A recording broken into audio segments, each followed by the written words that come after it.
Amém? Mateus 7, do 24 ao 27.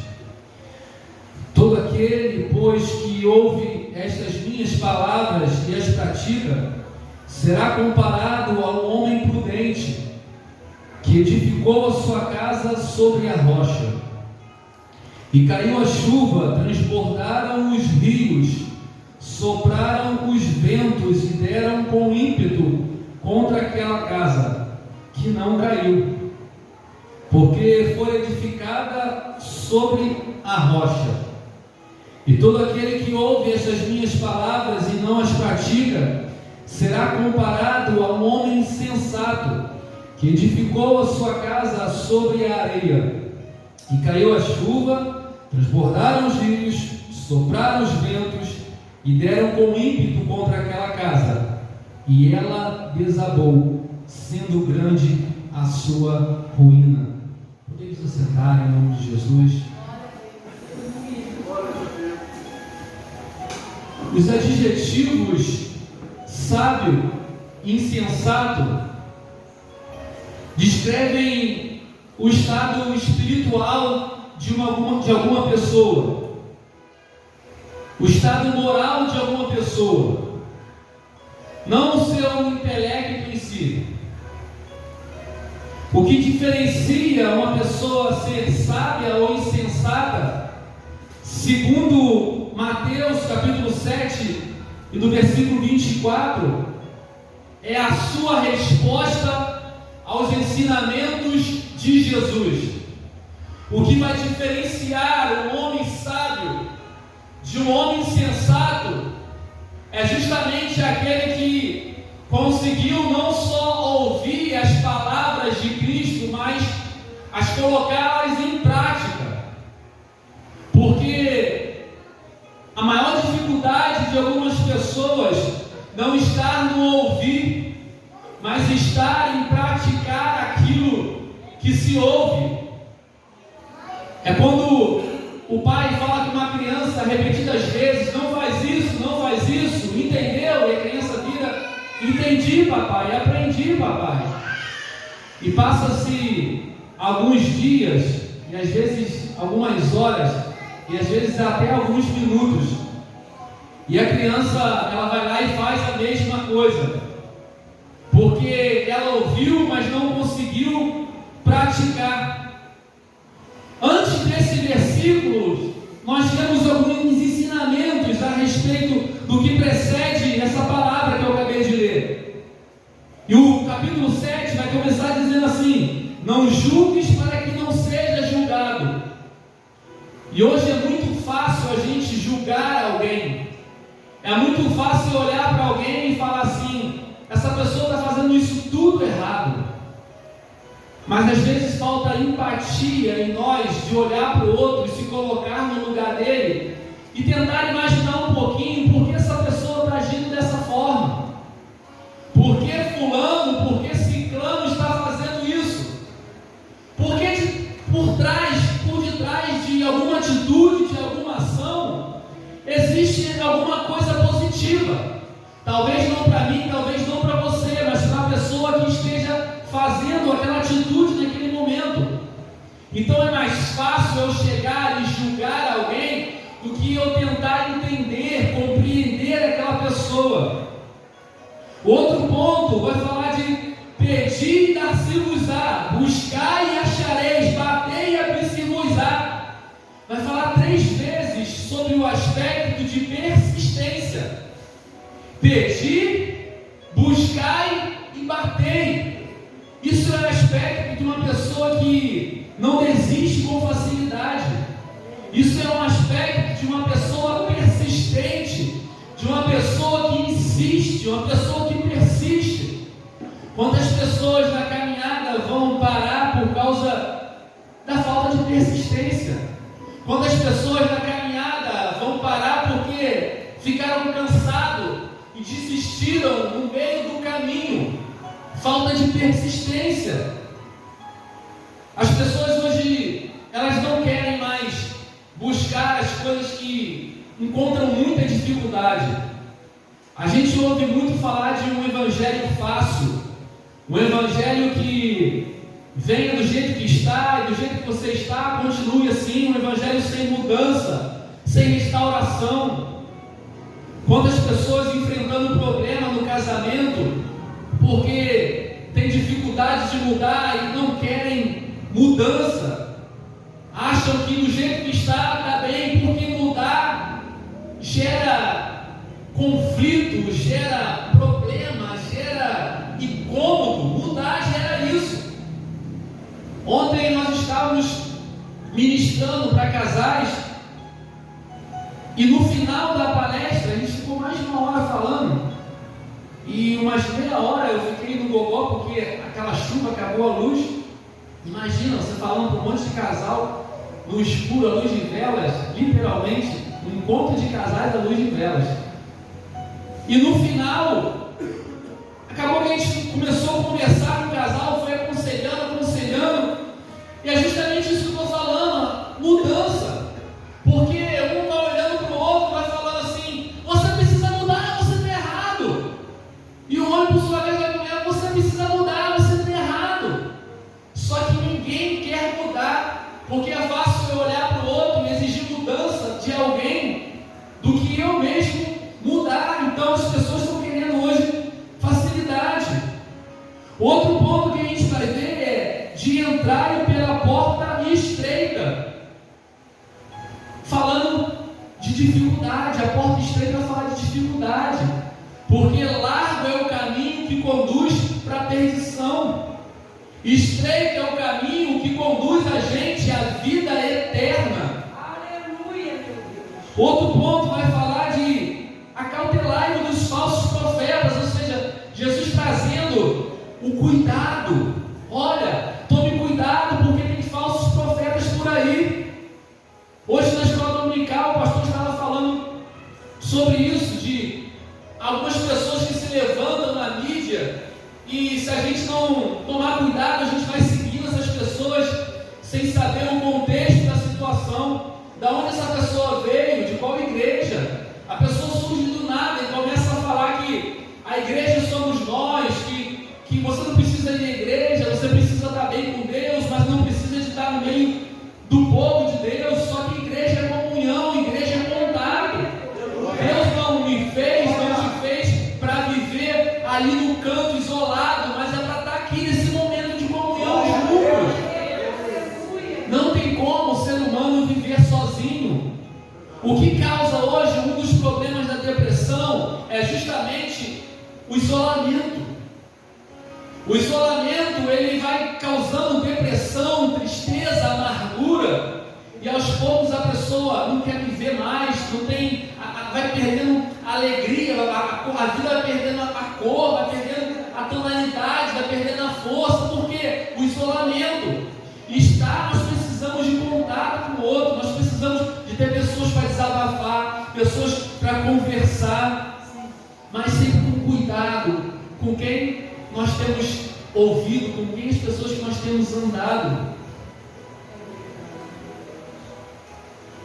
Quando a gente olha para esse versículo da a casa construída sobre a rocha e a casa construída sobre a areia, quando a gente olha essa parábola, eu costumo muito, quando eu vou ler na Bíblia, eu vou entrando, eu vou imaginando, eu começo a imaginar, e a primeira coisa que a gente imagina é o quê? Uma casa sobre uma pedra, pelo menos eu imagino isso, sobre uma pedra, uma rocha, e a outra casa construída na areia. Nas margens de uma praia, a gente imagina isso. Só que quando a gente vai olhar para Lucas 6, versículo 46, que contextualiza o versículo capítulo 7, ele vai dizer que o homem sábio é aquele que cavou até encontrar rocha, ou seja, até encontrar uma terra firme. E quem entende um pouco de obra aqui vai entender o que eu estou falando. Quando se faz uma estrutura de uma casa, o alicerce, a estrutura, ela precisa ser cavada, e na verdade ela não tem um padrão certo de profundidade, porque enquanto o solo estiver mole, macio, tem que continuar cavando até que se encontre uma terra firme. E Lucas vai falar justamente sobre isso. Não é uma casa que está sobre a pedra, outra sobre a areia. São duas casas iguais. É nós olharmos para as duas casas e vermos as duas iguais. A diferença é o fundamento, a diferença é a estrutura. Quando nós olhamos para alguém, nós só vemos a parte exterior, a parte externa. Mas como é que está a estrutura? Como é que está a base? Porque estrutura demanda tempo. Estrutura demanda esforço. Estrutura demanda trabalho. O problema é que muitas pessoas hoje não querem ter esse trabalho, não querem ter esse esforço de cavar, de entrar num processo, num trabalho, para poder se construir uma família forte, para construir um ministério forte, para construir uma vida espiritual forte, para construir também uma empresa forte, porque isso serve para todos os âmbitos da nossa vida. Estrutura, base firme, é a diferença, o que vai fazer da nossa vida ir avante ou da nossa vida cair, desmoronar. Quantas pessoas elas estão preocupadas com a parte externa? Eu lembro que uma vez alguém passou em frente à minha casa e criticou alguém, a pessoa falou comigo que a casa de Manaus, a frente está horrível, porque nós ficamos muito tempo em obra. Só que quem via a parte externa olhava assim, está horrível, está muito ruim, mas a parte interna estava cada dia melhorando. Só que a gente se preocupa mais com o que as pessoas estão vendo do que realmente aquilo que precisamos ser, ter uma estrutura firme, inabalável, forte. As características do alicerce: o alicerce precisa ser resistente, ter condições de suportar vários tipos de esforços e agressões, e também poder se adaptar a possíveis deslocamentos do terreno. Existem estruturas que são mais superficiais, existem estruturas que são um pouco mais fundas, e existem estruturas que são bem fundas. A diferença é o tamanho e o projeto que você quer desenvolver. Se eu quero desenvolver algo grande no meu casamento, eu preciso então cavar mais fundo, eu preciso ir mais fundo e sair do raso. Quinta-feira, foi quinta ou foi sexta? Eu passei uma parte do dia aconselhando algumas pessoas, e pessoas que estão com o casamento bem, do nada o casamento desmorona. E quando a gente me perguntar, você já fez algum curso, já leu algum livro, já participou de alguma palestra? Não fiz nada, porque meu casamento aparentemente estava bem. Aparentemente, esse é o nosso problema. A gente começa a olhar as coisas aparentes e esquece das coisas que realmente são importantes. E para ter uma estrutura forte, precisamos ir mais fundo e além, e procurar aprender, procurar se alicerçar, procurar se estruturar. Qual é a estrutura que você quer ter? Uma estrutura rasa e um edifício pequeno, ou uma estrutura fundo e um prédio gigantesco? A diferença daquilo que vai chegar às suas mãos é justamente o quanto que você vai se dedicar e se esforçar a cavar. A diferença daquilo que vai chegar às suas mãos vai ser o quanto você vai se dedicar, vai se empenhar, vai se esforçar cada dia mais. O alicerce, ele gasta muito tempo e pouco se vê. É quando você vai fazendo a estrutura da casa, o dinheiro vai gastando, e você não vê um tijolo colocado. As coisas vão passando o tempo, e você não vê a diferença. A estrutura está lá, cava um buraco, vai enchendo, vai massa, vai concreto, e você não vê nada. E a gente tem que tomar cuidado, sabe por causa de quê? Porque a gente corre o risco de olhar para o lado e começar a ver as paredes se levantando, e a gente ainda lá no fundo do buraco, cavando o buraco.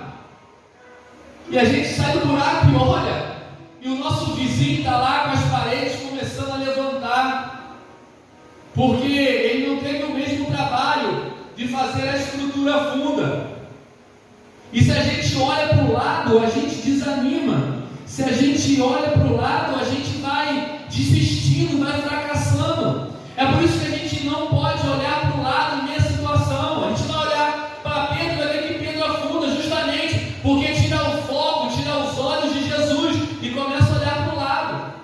Quantas das vezes a gente olha para o nosso vizinho e parece que ele está melhor que a gente, e a gente quer tentar fazer da mesma forma. Quantas das vezes a gente vai olhar para um casamento aparente, e muitas das vezes na internet, porque a internet é lugar de colocar tudo bonito. Ninguém coloca nada feio, mulher de cabelo bagunçado, homem que acordou, dificilmente você vê isso.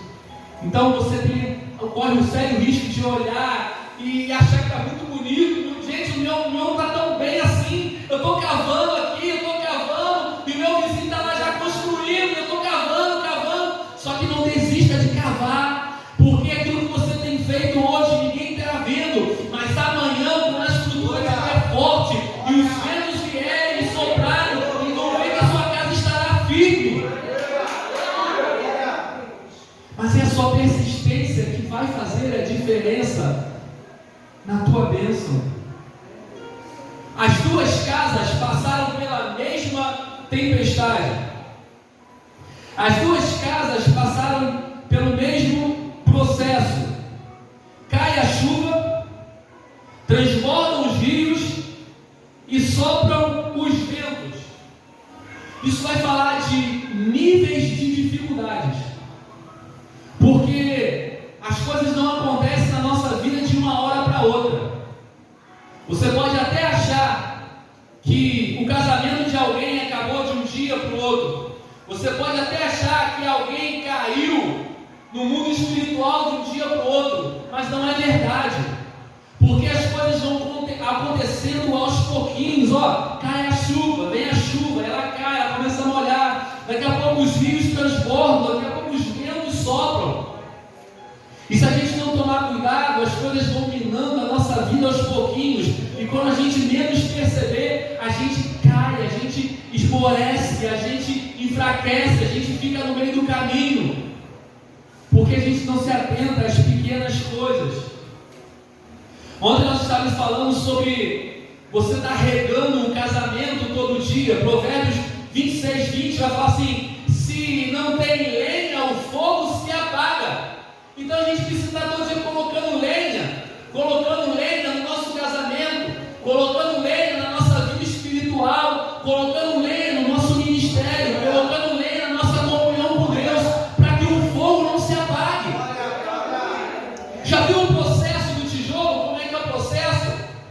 Ele, depois de acabado, o processo anterior a isso, depois de ele ter feito o molde, ele vai para um forno, um forno grande, para colocar lá 5, 10 mil tijolos, depende do tamanho da fornalha. E o fogo tem que ficar aceso ali de 3 a 5 dias, dependendo do tempo.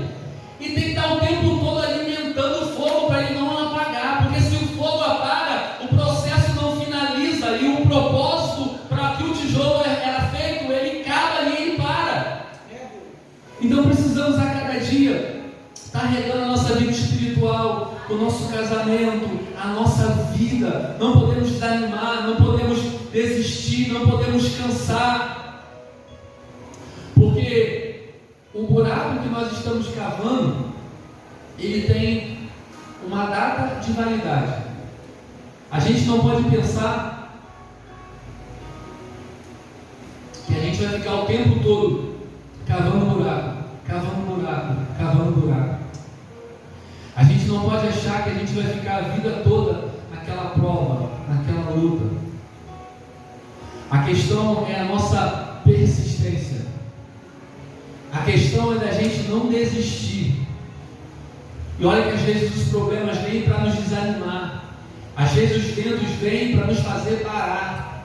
Só que a gente precisa colocar na nossa mente que nós não vamos desistir. Precisamos acordar de manhã e olhar no espelho e falar assim: eu não vou parar, eu não vou desistir, porque um determinado tempo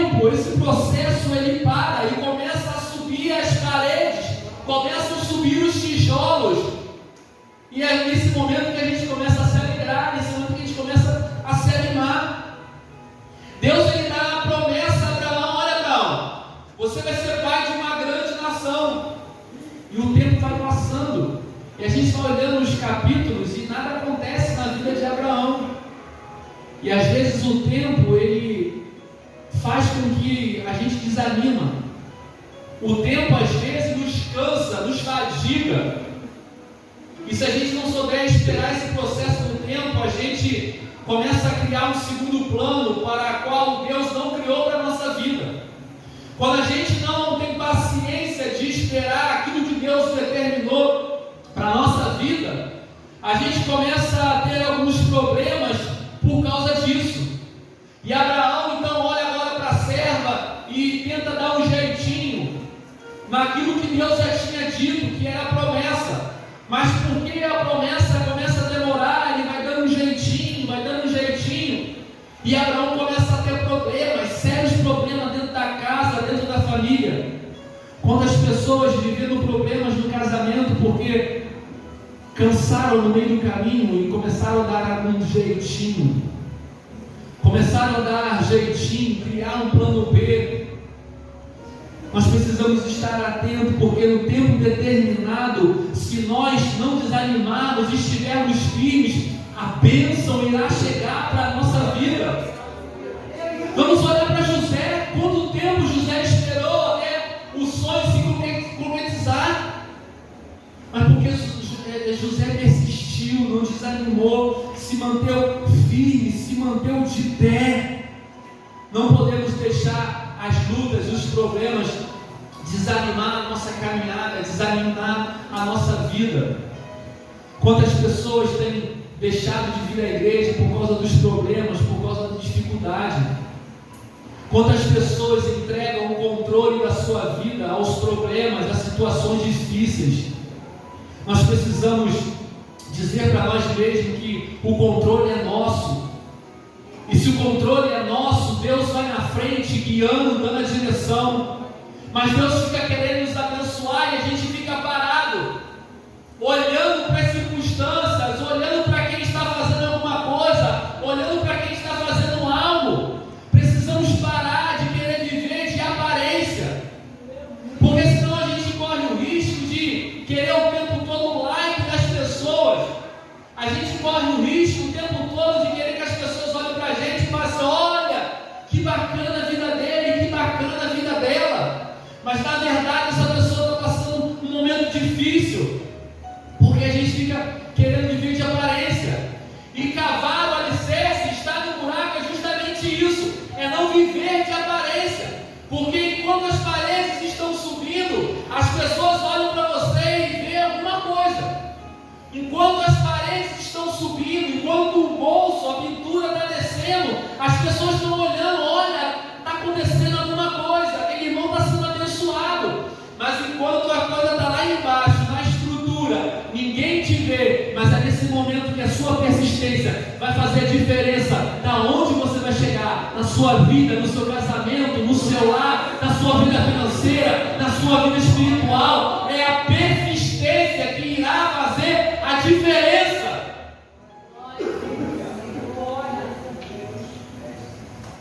Quando nós paramos, é um tempo perdido que fica, que às vezes não consegue voltar atrás. Quem é casal aqui e briga? Só eu? Quem é casado aqui que já brigou? Fica sem falar 1 hora, 2 horas, um dia, uma semana não, misericórdia. Você já percebeu que você briga sabendo que vai voltar a falar de novo? Você briga, irmão, sabendo que você vai falar. Se briga de manhã, vai chegando à noite, vai vindo a necessidade, vai vindo a fome, vai vindo o afeto. Você vai chegando perto. A gente briga mesmo sabendo que vai voltar a falar de novo. Mas sabe o que acontece? O tempo que você perdeu brigado era o tempo que você poderia estar desfrutando. O tempo que você fica parado com seus desânimos, com as suas angústias, era o tempo que você era para estar desfrutando da bênção de Deus para a sua vida. O tempo que você perde sentado enquanto poderia estar caminhando em direção à tua bênção é o tempo perdido jogado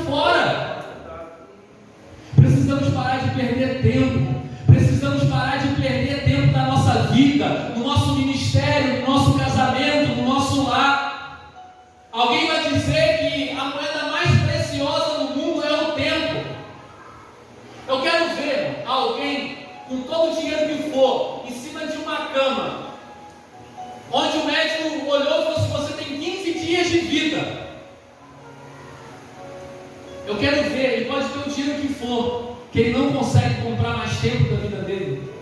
Com 15 dias de vida, ele vai morrer. Então precisamos dar mais valor ao tempo, precisamos dar mais valor àquilo que Deus tem posto na nossa vida. Só que o tempo determinado é a nossa persistência que irá nos fazer ir avante e crescer. Não desanima, gente. Não pare, continue persistindo. Se você olhar para trás e o tempo que você ficou parado era um tempo a mais que você era para à frente. Quando as pessoas param no meio de um processo de faculdade, começam numa empresa e param, daqui a pouco voltam a fazer de novo e olham para trás, puxa vida, se eu não tivesse parado, eu já estaria muito mais à frente, eu já teria terminado na faculdade, se eu não tivesse parado. E às vezes a gente deixa de alcançar algumas coisas, ou até mesmo atrasa a bênção de Deus na nossa vida por causa da falta de persistência. Mas que nessa noite, em nome de Jesus, que Deus renove as suas forças de ter persistência para continuar cavando, mesmo que demore, não pare, mesmo que demore, não desanime, continue, persista, que no tempo certo a bênção de Deus vai chegar para a sua vida. Amém? Vamos ficar de pé em nome de Jesus.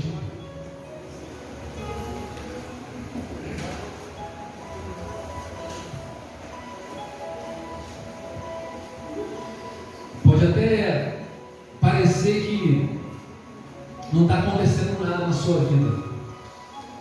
Você vem à igreja, você ora, você busca, você lê a Bíblia, você se consagra, você é uma pessoa reta diante de Deus, e talvez você pode achar que não está acontecendo nada, mas a estrutura está sendo formada, a base está sendo formada, e no tempo determinado as coisas vão começar a florescer, a acontecer na sua vida. Mas só se você não parar, só se você continuar persistindo, em nome de Jesus. Feche os seus olhos. Vamos orar a Deus. Amado Deus e eterno Pai, queremos, Senhor, te glorificar nessa noite, porque cremos no Teu poder, cremos na Tua força, Senhor, e cremos também que algo está acontecendo no mundo espiritual a favor da nossa vida. Mesmo que às vezes, Senhor, os nossos olhos carnais não consigam ver, mas alguma coisa está acontecendo no mundo espiritual. Queremos pedir, Senhor, que nessa noite o céu se abra sobre nós e desça uma unção sobre a nossa vida de persistência, Senhor. Que desça uma unção sobre a nossa vida, que venha nos capacitar, nos fortalecer a não desistir, a não parar e a continuar, porque no tempo certo, porque no tempo determinado, a bênção irá chegar e todos irão olhar para nós e glorificar o Teu nome, Senhor.